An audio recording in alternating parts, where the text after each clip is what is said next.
Massive anti-Trump corruption. John Durham's probe gets a massive update. Former Department of Justice Chief of Staff Kash Patel has a major theory following the recent news from Special Counsel John Durham's probe. During an interview on the Stu Peters show, Patel spoke about Durham's probe into the handling of the Trump-Russia investigation and whether Hillary Clinton's campaign had any involvement in pushing false information to harm Trump and his campaign. Patel argued that the first indictment from Durham is laying out a broader explanation of corruption in efforts to funnel information to the FBI in 2016. Patel then said that Durham has been at it for 2 years and just change. I ran conspiracy fraud prosecutions that took me 3, 4, or 5 years to do. This is the biggest political scandal in the history of the United States of America, if not the world. So, when he issued subpoenas for more records against banks and law firms, there is no better evidence of fraud and conspiracy than the money. And that's what he's doing here. As much as I hate to admit these people, the commies of the world, they're not stupid, he said. They're smart. They've got good lawyers because they got GoFundMe pages and the morons on the left to give them $1 million. And they're being advised as I would advise. I would tell them to stay off TV. Stay off media, stop talking to anybody.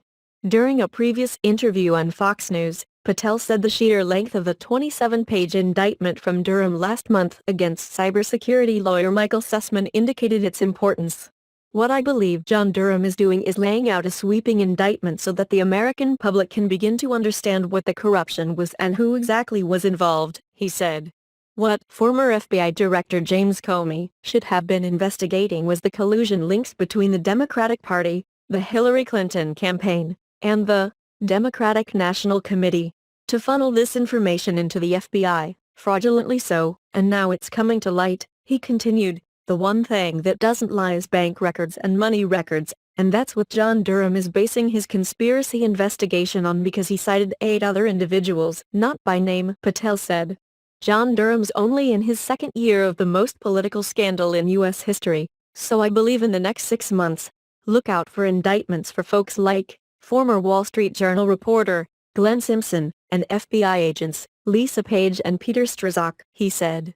I believe they're cooperating with him. I think you're going to see these indictments start coming out on the individuals at the top. It's just going to take a few more months. Durham indicted a prominent lawyer who worked for the Democratic National Committee in Hillary Clinton's 2016 presidential campaign. Michael Sussmann was indicted for allegedly lying to FBI lawyer James Baker during a 2016 meeting about who he was representing when he gave information about Donald Trump and Russia to the Bureau. At this meeting, Sussmann reportedly relayed to the FBI the discredited theory that the Trump organization was communicating with Alpha Bank. Any indictment of the lawyer, Michael Sussmann, a former federal prosecutor and now a partner at the Perkins Coie law firm, and who represented the Democratic National Committee on issues related to Russia's 2016 hacking of its servers, is likely to attract significant political attention, the New York Times reported. Then it states, Mr. Baker, the former FBI lawyer, is said to have told investigators that he recalled Mr. Sussmann saying that he was not meeting him on behalf of any client. Sussmann told a different story with his testimony to Congress and his own billing records. Back in 2020, Durham impaneled a grand jury relating to the false Alpha Bank Trump Organization story. Republican Rep. Devin Nunes, the ranking member of the House Intelligence Committee, argued a month ago that he expects Durham to release a damaging report on the FBI's failed investigation into Donald Trump's alleged ties with Russia. Nunes asserted at the time that prison sentences could fall on a number of former senior Obama officials.